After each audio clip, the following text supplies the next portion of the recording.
Finally Sonam Wangchuk sir উনি ওনার 21 দিনের যে একটা আমরণ অনশনের যে একটা সংকল্প সেটা উনি ভাঙলেন। ভাঙা হলো। 21 দিনে যে একটা হাঙ্গার স্ট্রাইক, ভুখ হরতাল, যাই বলুন না কেন, হোয়াট এভার, সেটাকে by our government, by Delhi police break করা হলো এবং ওনাকে হসপিটালাইজড করানো হয় for certain reasons. Sonam Wangchuk sir কে এবং কেন উনি এই আমরণ অনশনে ছিলেন এতদিন, সেটা আমরা মোটামুটি থ্রু সোশ্যাল মিডিয়া জেনে গেছি। যারা জানি না তারা আমার এই ভিডিওতে মোটামুটি বুঝতে পেরে যাবেন, আর যাদের ইন্টারেস্ট নেই তারা আমার এই ভিডিওটা স্কিপ করে যেতে পারেন। সোনাম ওয়াংচুক স্যার একজন ইঞ্জিনিয়ার, ইনভেন্টর, এনভায়রনমেন্টাল অ্যাক্টিভিস্ট এবং এডুকেশন রিফর্মার। এরপরও ওনাকে অনেকজন বলছেন যে উনি কি করেছেন দেশের জন্য। উনি এই যে 2026 সালে নিট পেপার লিক হয় এবং রি এক্সামিনেশনের জন্য 11 থেকে 13 জন স্টুডেন্ট সুইসাইড কমিট করে, আত্মহত্যা করে, সেটার বিরুদ্ধে প্রতিবাদের জন্য সোচ্চার হয়ে উনি আমরণ অনশনে নেমেছেন। এই অনশনটাকে দুটো পার্সপেক্টিভে দেখছে। যারা ওনাকে সাপোর্ট করছেন তো তারা সাপোর্ট করছেন, আর যারা সাপোর্ট করছেন না তারা কি করছেন, তারা ওনার বিরুদ্ধে একটা ফেক অ্যালিগেশন লাগিয়ে নেগেটিভ পিআর করছে।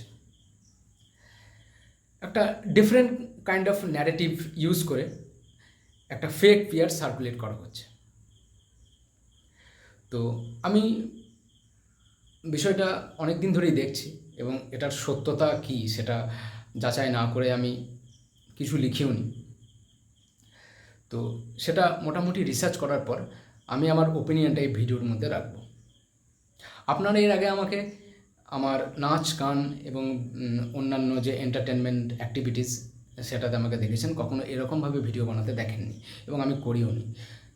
কিন্তু আমার মনে হয়েছে যে এখন এই ভিডিওটা বানানো খুব প্রয়োজন, না হলে আমি নিজের খুব ছোট মনে হবে। সোনাম ওয়াংচুক স্যার এর আগে মণিপুরে যে ক্রাইসিস হয়েছিল সেটা নিয়ে উনি প্রতিবাদ করেছিলেন।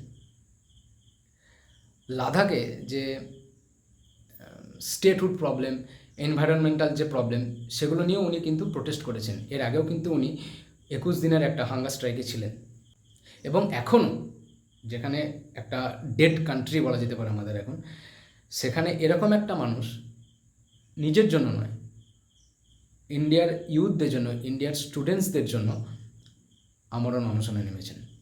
কিন্তু তারপরও কিছু মানুষ আছে যারা different kind of narrative establish করছে এবং কিছু মানুষ তাতে সেটা বিশ্বাসও করছে। যাই হোক, আসল কথা হচ্ছে এই যে ডিফারেন্ট একটা ন্যারেটিভ ক্রিয়েট করা হচ্ছে, এতে কি হবে, এতে যে মেন ফোকাস, সেই মেন ফোকাসটা থেকে মানুষ সরে যাবে। এটা একটা পয়েন্ট। কিন্তু জানে না যে এখনকার মানুষ, আমাদের ইন্ডিয়ার মানুষ এখন অনেক বেশি ইন্টেলিজেন্ট হয়ে গেছে। তারা জানে যে কোনটা ফেক পিয়ার আর কোনটা রিয়েল ইস্যু, তারা জানে। তো যারা ওনার বিরুদ্ধে কথা বলছে তারা বলছে উনি নাকি অ্যান্টি ন্যাশনাল, উনি চীনের সাপোর্টার, যেটার কোনো প্রুফ নেই। আপনারা গুগল করে নিতে পারেন, যেটা কোনো প্রুফ নেই। আবার বলছে উনি নাকি নিজের জন্য এই আমরণ অনশনে নেমেছেন। উনি যদি নিজের জন্যই কিছু ভেবে থাকবেন তাহলে উনি এই হাঙ্গার স্ট্রাইকে কেন নামবেন? উনি অন্য কিছু করতে পারতেন। কারণ এই যে একটা পথ, এই পথে নামলে তো মৃত্যু নিশ্চিত। যদি সরকার না কথা শোনে তাহলে তো মৃত্যু নিশ্চিত। উনি মরার পরে উনি কী পাবেন? নাথিং। তাহলে এরকম একটা স্টেটমেন্ট দেওয়াটা জাস্ট বোকামি ছাড়া আর কিছু নয়। আবার অনেকে বলছে যে উনি যে হাঙ্গার স্ট্রাইকে আছেন সেখানে সিজেপি কেন জয়েন করেছে, সেখানে আম আদমি পার্টি কেন জয়েন করেছে, কংগ্রেসের ইনফ্লুয়েন্স কেন আছে। থাকতেই পারে। একটা সরকার যদি কোনো কিছু খারাপ করে তাহলে সেই সরকারের বিরুদ্ধে অপোজিশন যারা আছে, যে সমস্ত পার্টিটা আছে, তারা প্রতিবাদে নামে বা তারা একটা অ্যাক্টিভিটি তারা করে। তো এখানে সোনাম ওয়াংচুক স্যারের পিছনে এরা জয়েন করেছে। সো এখানে আমি কিছু খারাপ কিছু দেখছি না, এটা একটা আমাদের দেশের ডেমোক্রেটিক্যাল রাইটস। অপোজিশন যারা আছে তারা তো উম, বিরুদ্ধে কথা বলবেই। আর সব থেকে বড় কথা এই যে সিজেপি, কংগ্রেস, এই সমস্ত পার্টি বাদ দিয়ে একটু ভালো করে ভাবলে আমরা বুঝতে পারবো যে একটা মানুষ যে এর আগেও আমাদের দেশের যে সমস্ত ক্রাইসিসগুলো হয়েছিল সেগুলো নিয়ে কথা বলেছিলেন, এবং এখন রিসেন্ট এরকম একটা ডেড কান্ট্রিতে যেখানে কেউ প্রতিবাদ করার মতো কেউ নেই, উনি সেখানে অগ্রসর হয়েছেন। তো সেখানেও আমরা ওনাকে টেনে নামিয়ে দিচ্ছি, ওনাকে ডিফেম করার চেষ্টা করছি। হ্যাঁ, আরও একটা ন্যারেটিভ এখন তৈরি হচ্ছে যে উনি 3 ইডিয়ট সিনেমাটা, যে আমির খানের যে চরিত্রটা র্যাঞ্চো পুংসুকু অংরু, সেটা নাকি ওনার লাইফ থেকে বেস নয়। আমার প্রশ্ন হচ্ছে, ওনার লাইফ থেকে বেস করে ওই ক্যারেক্টারটা এস্টাবলিশড করা হয়েছে কি হয় নাই, তাতে কি যায় আসে? উনি যে আমরণ অনশনে নেমেছেন সেটা কি কোনো ভুল কিছু করেছেন? আর সেটা কি কোনো ক্রাইম?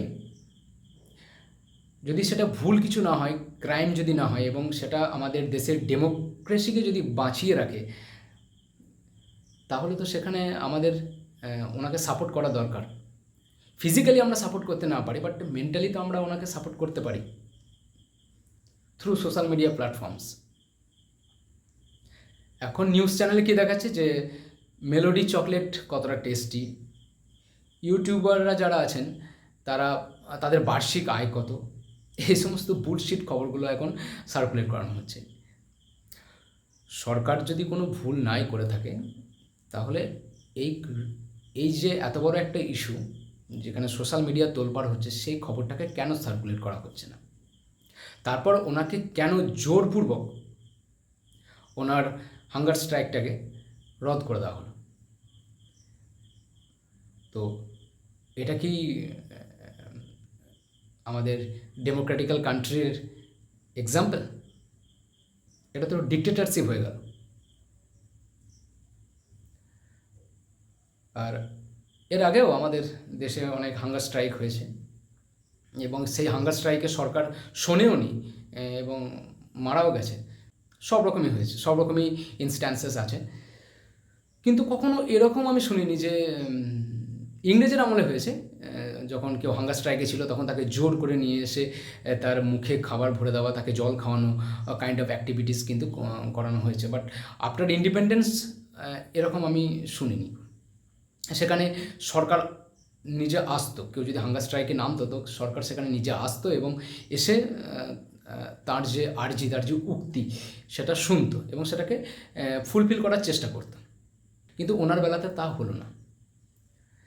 অনেকে বলছে যে উনি নাকি এই যে হাঙ্গার স্ট্রাইক করছেন এটার পিছনে একটা মেন রিজন হচ্ছে যে সরকারকে ব্রেক করা। এই যে আমাদের এখন রিসেন্ট সরকার আছে সেন্ট্রালে, সেটাকে মানে সেটা দমন করা। ওনার ইন্টারভিউতে উনি বলেছেন যে আমার একটাই দাবি, যার গাফিলতিতে 10 থেকে 13 জন স্টুডেন্টস সুইসাইড করলো, এরকম একটা নিট পেপারের মতো একটা ভাইটাল একটা এক্সামের যে পেপার, সেটা লিক হয়ে গেল, সেটার অ্যাকাউন্টেবিলিটি চাই। আমরা কাউকে চেয়ারে বসাই, তার মানে এই নয় যে সে ভগবান হয়ে গেল। আমরা তাকে প্রশ্ন করব, আমরা অ্যাকাউন্টেবিলিটি চাইব, কিন্তু আমরা তো এখন কেউ প্রশ্ন করতে পারি না। তো সোনাম ওয়াংচুক স্যার প্রশ্ন করেছেন, একটা শান্তিপ্রিয়ভাবে প্রোটেস্টে নেমেছেন, কিন্তু সেখানেও ওনাকে ডিফেম করা হচ্ছে। একটা কথা আছে না, কোনো কিছু ভুল হলে সেখানে প্রতিবাদ করো। যদি প্রতিবাদ করতে না পারো তাহলে বলো, যদি না বলতে পারো তাহলে লেখো, যদি না লিখতে পারো তাহলে যে প্রতিবাদ করছে তাকে এনকারেজ করো, আর যদি সেটাও না পারো তাহলে চুপ করে বসে থাকো। কিন্তু এখন তো যা পরিস্থিতি, কেউ যদি সঠিক পথে চলে বা কেউ প্রতিবাদে নামে, সত্যি কথা বলে, তাহলে তাকে আরও টেনে নিয়ে আসা হয়, পিছনের দিকে আরও তাকে টেনে নিয়ে আসা হয়। এবং যারা এগুলো করে তারা নিজেদেরকে খুব কুল মনে করে। যদিও বেশিরভাগ লোক ওনাকে সাপোর্টই করছেন, কারণ সবাই তো আর অন্ধভক্ত বা ব্রেন ওয়াশ নন, ঠিকঠাকে ঠিক বলার লোক অনেক আছেন। আজকে যে ওনাকে তুলে নিয়ে যাওয়া হয়, ওনার হাঙ্গার স্ট্রাইকটাকে ব্রেক করানো হয়, তারপরও এই যে অনশনের যে একটা প্রতিবাদ, একটা শান্তিপ্রিয় প্রতিবাদ, 20 তারিখে শুনছি নাকি সংসদের সদনে যাবে, র্যালি হবে, কি যে শিক্ষামন্ত্রী যিনি আছেন, যেটা মেন মোটো, এই অনশনের যে মেন মোটো, যে শিক্ষামন্ত্রী যিনি আছেন তিনি রিজাইন দেবেন। তিনি যদি রিজাইন না দেন তাহলে এই প্রোটেস্টটা চলতে থাকবে। তো সেটার জন্য সদনে যাওয়া হবে 20 তারিখ। তো সেটা এখনও অ্যাক্টিভ আছে, এই প্রোটেস্ট এখনও অ্যাক্টিভ আছে, দেখা যাক কী হয়। হ্যাঁ, একটা জিনিস যেটা আমার এই প্রোটেস্টের মধ্যে খারাপ লেগেছে, কেউ ওখানে রিল বানাচ্ছে, কেউ ড্যান্স করছে, কেউ ওনার সামনে পিৎজা বার্গার নিয়ে এসে খাচ্ছে, কেউ অ্যান্টি ন্যাশনাল যে সমস্ত পার্সোনালিটিস তারাও সেখানে জয়েন করেছে এবং দেশ বিরোধী স্লোগান দিচ্ছে, যেটা খুবই খারাপ, যেটাকে আমি ঠিক বলে মনে করি না। আর এখন তো ফোন চলে এসছে, যে কোনো অ্যাক্টিভিটিস যেই করছে সেটা লাইভ হয়ে যাচ্ছে এবং সেটা সোশ্যাল মিডিয়া প্ল্যাটফর্মের মধ্যে সার্কুলেট হচ্ছে। তো আগামী দিনে যখন এরকম কোনো প্রোটেস্ট হবে, তো তখন এই সমস্ত বিষয়গুলোকে স্ট্রংলি ফলো করা দরকার। কিন্তু তার মানে এই নয় যে সোনাম ওয়াংচুক স্যার যে হাঙ্গার স্ট্রাইকে নেমেছিলেন সেই মোটিভটা ভুল, একদমই নয়। আমরা ভুল ন্যারেটিভ লাগিয়ে, আমি আবার বলছি, ভুল ন্যারেটিভ লাগিয়ে পিআর সার্কুলেট করে মেন মুদ্রা থেকে মানুষকে বিভ্রান্ত করতে পারি। কিন্তু যদি ভালোভাবে আমরা জিনিসটাকে ভেবে দেখি বা সোনাম স্যারের পাস্ট যে অ্যাক্টিভিটিসগুলোর উপর যদি আমরা নজর রাখি, তাহলে আমরা এটুকু বুঝতে পারবো যে উনি কেন করছেন এবং সেটা দেশের জন্য ভালো না খারাপ। এটা যায় আসে না যে উনি ওনার ক্যারেক্টার থেকে ইন্সপায়ার্ড হয়ে র্যাঞ্চো ক্যারেক্টারটা এস্টাবলিশ করা হয়েছিল কি না, তাতে কিচ্ছু যায় আসে না। হলেও কিচ্ছু যায় আসে না, না হলেও কিছু যায় আসে না। শেষে আমি একটা কথাই বলবো যে আমি সোনাম ওয়াংচুক স্যারকে সাপোর্ট করি এবং আগামীতেও এরকম ধরনের যে অ্যাক্টিভিটিসগুলো হবে আমি সাপোর্ট করব। কে করলো না করলো আই ডোন্ট কেয়ার, বা আমাকে কেউ প্রপাগ্যান্ডাতে বিশ্বাসী এরকম টাইপের কেউ আমার ওপর অ্যালিগেশন লাগালো, তাতেও আমার কিচ্ছু যায় আসে না। আমার যেটা ঠিক মনে হবে সেটা আমি বলবো এবং সেটা আমি করব। আমি সোনাম ওয়াংচুক স্যারকে সাপোর্ট করি, ওনার যে আমরণ অনশনের যে একটা সংকল্প সেটাকে আমি কুর্নিশ জানাই। গড ব্লেস ইউ স্যার, আপনার মতো মানুষের প্রয়োজন।